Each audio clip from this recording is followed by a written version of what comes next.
In this video, we're diving into a case that is a heartbreaking journey through missed opportunities, overlooked evidence, and a fight for justice that still echoes today. Let's get started. Margie Foley was helping to look for a lost person. The lost girl was Margie's daughter's best friend, so she felt like she was looking for her own daughter. There was a search for Ebby Stephatch going on, but there was something wrong because only people from the area were taking part. There was no police officer in sight.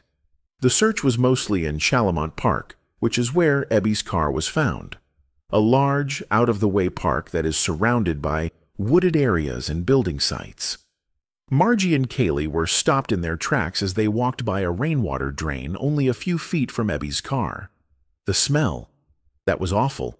The smell was the same for other people who passed by this drain, which looked like a simple hole. At the time, they did what they thought was best. They asked the cops to come. They must be able to handle things from here, right? But when the cops showed up, they looked at the drain, rolled their eyes, and snubbed the people who were looking for Ebby. They had already searched this area with sniffer dogs, but now people are calling them here, which is a waste of their time. That was it. No one looked into the drain, and nothing happened. That was until 3 years later, when a former police officer would stand in the same place and tell people to dig in the area. Things never went back to how they were after that. He or she was born in Little Rock, Arkansas, on March 31st, 1997. Lawrence and Peter, her parents, had 2 more kids, a boy named Trevor and a girl named Harris. Ebby was going to Little Rock Central High School at the time of the case. Little Rock isn't known for being a safe place at all, but Ebby lived there. Through the years, Ebby's parents finally split up, and Lori married a man named Michael. But this change didn't make Ebby's life too different. She quickly became close with her new stepdad and made him feel like he was part of the family. They were friendly and getting along great, and Ebby was adjusting well to her new life. Many people knew Ebby as a fiery person. If there was something she really wanted to do, she would do it. One of those things was becoming a hairdresser. It looked like she was almost there, but by 2015, she had hit a little trouble. Ebby was 18 years old at this point, and like all young adults, she wanted to be on her own. She left her parents' house and went to live with her grandparents, but she would sometimes stay with friends for long amounts of time. Even though Ebby said her home life was great, it's pretty clear that something was going on, and she wanted to leave. So this brings us to the problem that came up in her life. Ebby quickly started going to parties and staying out late because she was eager to leave her parents' house. At one point, she even stopped going to school. Ebby was acting rebellious, and her family didn't like this quick change, but they still wanted her to come back. It's too bad that Ebby would never get that chance. Ebby skipped school on October 21st, 2015, and went to a party the next day, sometime in the evening. She didn't tell her family where she was going, though. Something terrible and sad would happen to Ebby because of this party. When Ebby got home the next day, she wasn't herself at all. She was scared and shaking a lot. Ebby couldn't hold back the truth when her dad asked her what had happened. Ebby told Michael through tears that someone used her at the party. To make things even worse, Ebby said that 4 men had done this horrible thing and that these bad young men had filmed it all. It makes me so very, very angry just to hear about this. I can't even begin to guess how Michael must have felt. Michael said that calling the cops was the first thing that should be done, and he was right. He talked to Ebby, but she wanted to think about it some more first, so she went to sleep. Later, Ebby said that she had told 2 of the bad guys that she would call the cops on them if they hurt her. It sounds a bit like Ebby is saying, or else, but it's not clear what she wants from them. It seemed most likely that Ebby wanted them to get rid of any proof that the attack happened, especially the video footage. But this is just a guess. No matter what happened, Ebby went to her grandparents' house after her talk with Michael and the threats against her attackers to calm down, get stronger, and get her facts straight. She spent the day with her grandparents. Around 7:50 p.m., she texted Michael that she was ready to call the police about the attack and wanted him to go with her. Michael agreed, Her grandparents didn't know what Abby was going through, so she said goodbye to them and drove off to her mom's house. Abby never got there, though it seems. Sadly, that was the last time Michael and Lori saw Abby.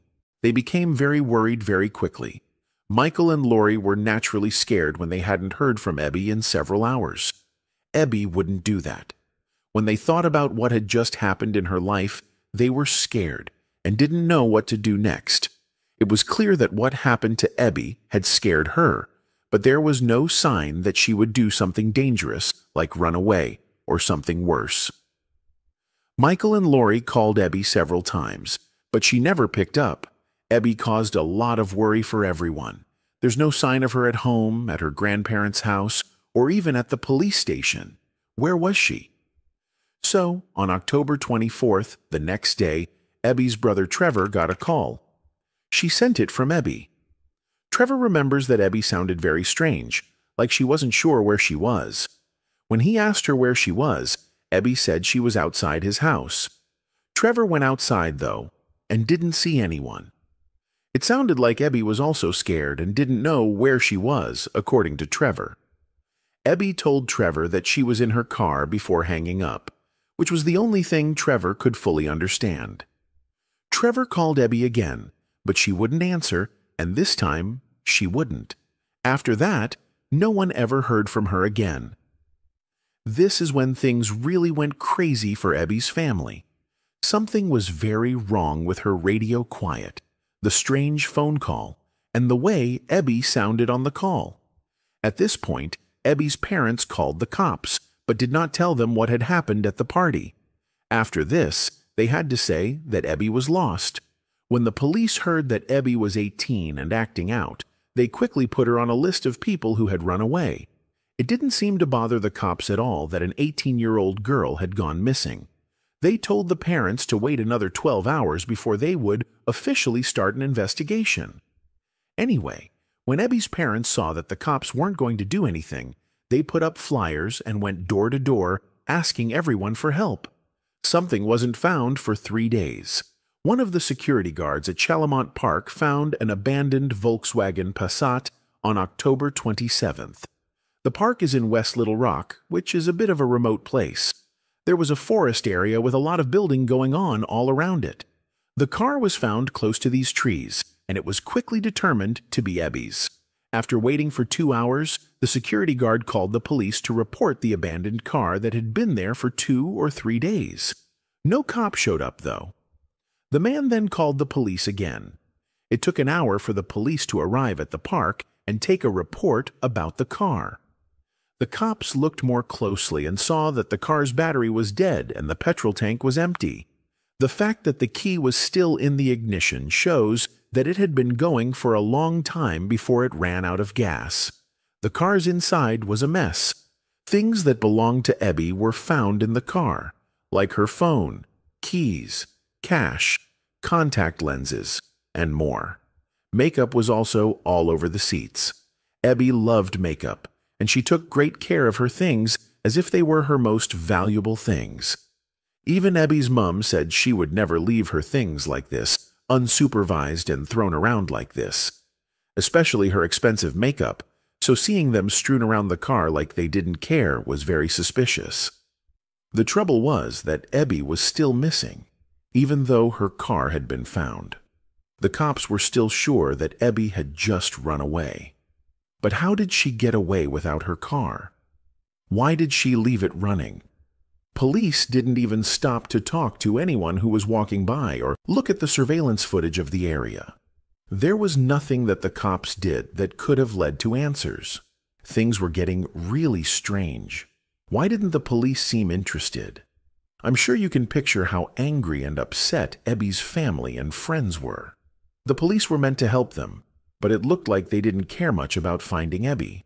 What made things even worse was that the cops left the car doors and trunk open when they were done with their investigation. They left the door wide open and the car unlocked, and then they drove off.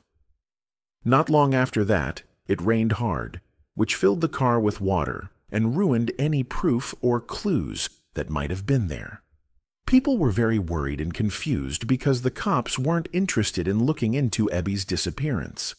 The cops should have done something about it, right? The community had to deal with it later because they were too busy putting things together on their own. There was no way the cops could not do it. Someone had to. The things that happened to Ebby's parents were sure to have happened near where her abandoned car was found. What's really interesting is that the cops started to say they had already searched the area with cadaver dogs for clues. I'm not accusing them of lying or anything, but I just can't believe this. Why? Because the cops couldn't have been less interested in this case up until this point. With this in mind, why would they have spent time and money looking with sniffer dogs if they weren't interested and thought Ebby had gotten away? I can't make sense of it. In their defense, I was able to find a few pictures of the search, but we still don't know how big it was or where all the detectives looked. So, the people from the area, along with family and friends, decided to look for themselves. Now, on the night that Ebby was meant to drive from her grandparents' house to her mom's, she was caught texting someone, or more than one person. After choosing to report the assault, Ebby texted two of the people she thought were responsible and told them she was going to call the police. Michael thought that Ebby might have asked these guys for the video of that bad thing that happened. She might have been gathering proof so the cops would believe her. We really don't know, as we already said. Even scarier was the fact that Ebby made 2 one-minute calls to 911 after sending these texts to the guys. The Little Rock Police Department doesn't have a record of Ebby calling them, so we don't know what she said. This is another strange part of the case. There's no doubt that these calls happened. Where did the written or recorded things go? Things were becoming more and more strange. Naturally, people thought that the 4 strange men who had attacked Ebby at the party were the ones who had taken her away. When Ebby said she would call the cops on the men, they might have felt threatened. This could be why Ebby was nowhere to be found. But how did these young guys get to her grandparents' house? Could it be that Ebby had set up a meeting with one or more of these young guys that day at the park? The police were looking into Ebby's missing in their own way, whatever that really meant. At the same time, Ebby's family, friends, and people in the community were searching in the wooded area and the park where her car had been left behind. People searched the area just feet away from where Ebby's car was found, because she hadn't been seen in almost a month. When Ebby's best friend's mom, Margie Foley, called the cops, she told them that there was a very bad smell coming from a drain near where Ebby's car was. A lot of other people in the search also said this. People couldn't even stand near the drain for more than a second because it smelt so bad. But what did the cops do? Of course not. The cops told Margie and other people that their worries were unimportant and that it was probably a dead animal or something in the drain. She said she smelled something decomposing, and she was worried that that may be related to the case somehow. You could tell from the phone call that the cops were bored, not interested, and not bothered by the information. This is why I don't understand why the locals didn't try to look down the drain. It's possible that it was too risky for some reason. It was just a drain, so you never know what you might find down there. We were all scared, though, because of the smell and the police's lack of action. People in the neighborhood, onlookers, and even people who lived nearby said the smell was nauseating. It smelt awful, but the cops didn't seem to mind because that's how drains always smelt to them. This is what the police officer is said to have said. Drains always smell like that. But anyway, let's get back to the investigation. The police say they questioned the 4 guys who they say attacked Ebby after several people told them they were worried. When people in the community learned that Ebby had talked to the people who took her the night before she went missing, they put pressure on the police to question them and look into them further. Yes, the cops did question them, but they didn't really get to know them and didn't even search their cell phones. What I can tell is that they just asked the guys, "Did you do it?" That was it. The men said no. But if you remember, Ebby's incident was recorded, so it must have been on one of the men's phones or in their possession, right? But the police didn't stop to look for the recording. Their efforts to find it were non-existent for a whole second. They didn't do anything at all. At this point, the detectives weren't even trying to figure out Ebby's case. It's so frustrating that they were careless and ignorant from the start. It's really hard to picture yourself as Ebby's parents. They needed to know. Law enforcement did nothing while they were looking for them, even though it is their job to help solve crimes and keep Little Rock safe for everyone who lives there. But, as someone who used to live in a nearby town, this is pretty much how Little Rock is. The crime there doesn't happen. After 2 years, no one still knew where Ebby had gone, which you might not believe. The case was pretty much over. There were no leads, no movement, nothing. When the Stephatch family put out a $50,000 reward for any tips or good information about Ebby's whereabouts, it didn't help. In December 2017, Ebby's family even went on the Dr. Phil show to talk about her absence and the case's progress. The police's efforts to solve Ebby's case broke her parents' hearts and turned them off. She wasn't the kind of girl who would run away. She wasn't in the best of places at the time of the case, but she was trying to get back on her feet and make plans for the future. Ebby's parents are going through a lot of trouble because their daughter went missing, and all the questions that haven't been answered are hanging over their heads like a scary monster. When Ebby's family saw all of this, they hired TJ Ward as a private detective. If you're interested in real crime, you already know this name. In the case of Natalie Holloway, TJ Ward was also the private detective, which is just as strange and creepy. He had worked on Natalie's case for more than 12 years and had been a lawyer for over 40 years. The case of Ebby was in good hands, which made her family feel better. TJ Ward was the first person to talk to the security guard at Chalamont Park. This is the same guard who found Ebby's car parked near the woods. As a witness, the police didn't even ask him. It was that easy for the Little Rock PD guy, the security guard, told TJ that he had seen Ebby at the park before and that she was with a guy 3 times. She and the man seemed close, and they would hug and kiss each other from time to time. It turned out that this man was Eric, Ebby's boyfriend. When the police called Eric, he confirmed that he had met Ebby more than once in the park.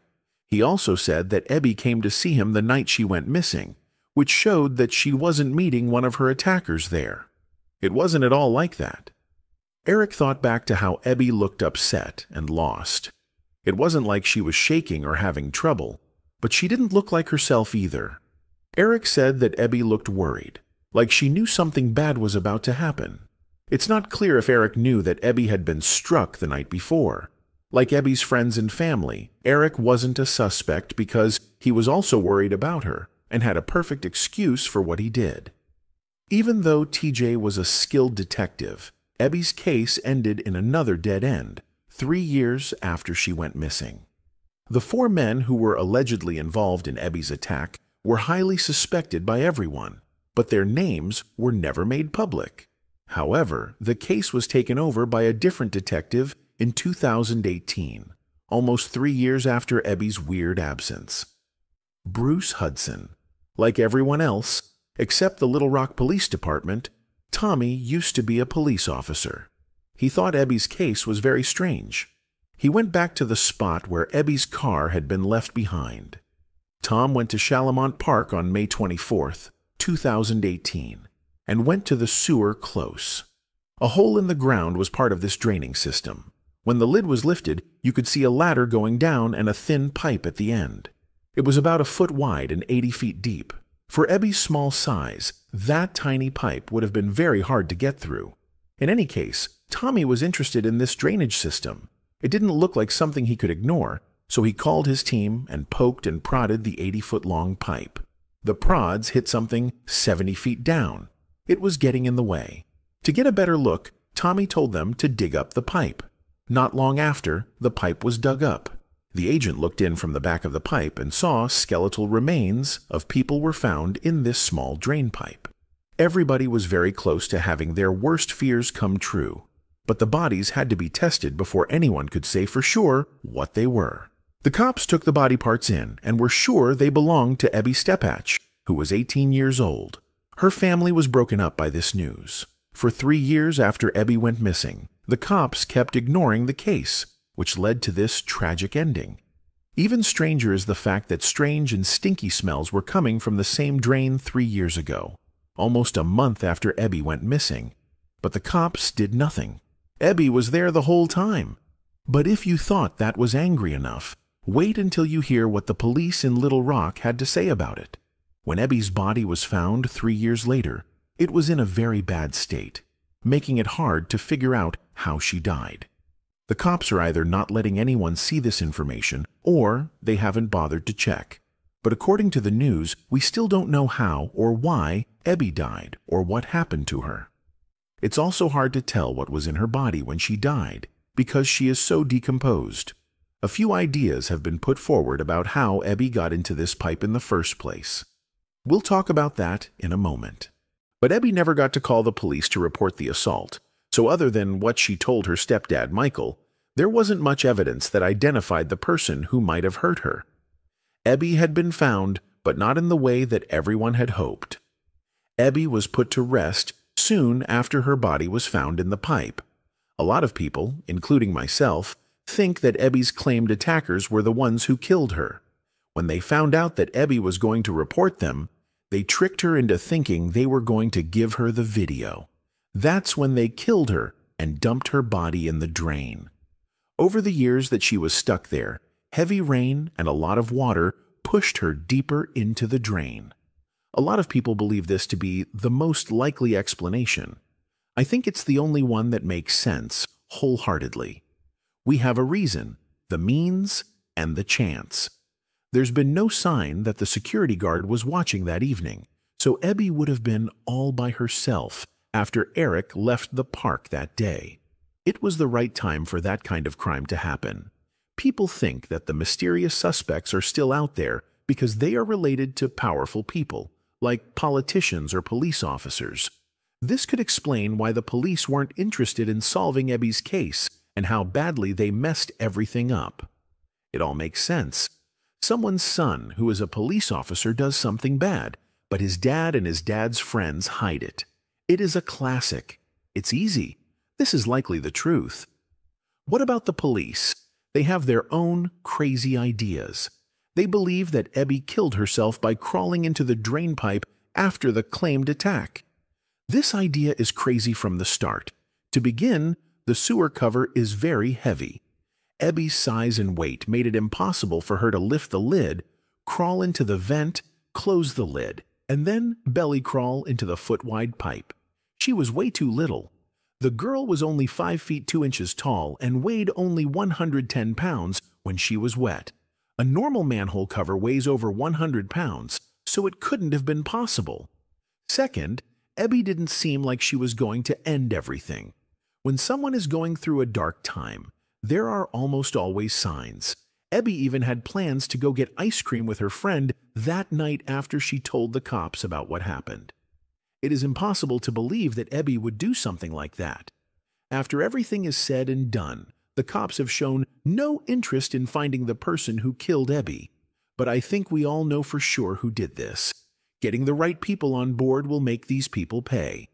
Answers should be given to Ebby's family. It's been too long. For the Stephatch family, though, the terrible things that happened were not quite over. Because not long after they lost Ebby, her brother Trevor had a heart attack out of the blue and died. In two of the worst ways possible, Ebby's mother lost 2 children. Things are not fair for the Stephatch family right now. There isn't a bright side. Right now, there is no time to rest. It only hurts and hurts. What a terrible hurt. The Arkansas Attorney General's office set up a cold case unit at the start of 2024. That's the only good thing that could come out of this. Anyone know if Ebby's case has made any progress since this task group was formed? They have confirmed that they are working on it, though. I just pray that Ebby's family will be able to find peace with their loss given enough time, hope, and prayers. And may the person or people who caused this girl's pain one day have to deal with the full anger of God. Thank you for watching. If Ebby's story moved you, please like, subscribe, and turn on the notification bell to help keep her memory alive and support the search for justice in cases like hers. Share your thoughts in the comments. Every voice helps keep these stories from being forgotten. Until next time, stay aware, stay compassionate, and never stop seeking the truth.